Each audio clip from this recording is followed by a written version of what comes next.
Welcome to Scopito Tutorials. This video covers the Scopito knowledge base, where to find it, and how to use it. Let's get started. Within the Scopito platform, we offer a robust and easy-to-use help center that provides you with resources to find answers to your questions, as well as an easy path to access direct help from any of our subject matter experts.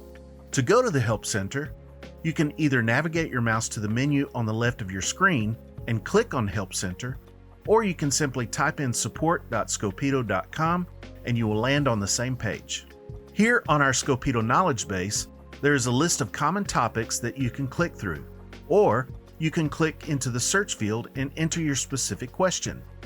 Choose from the drop-down suggestions, or just click the magnifying glass to proceed with your search.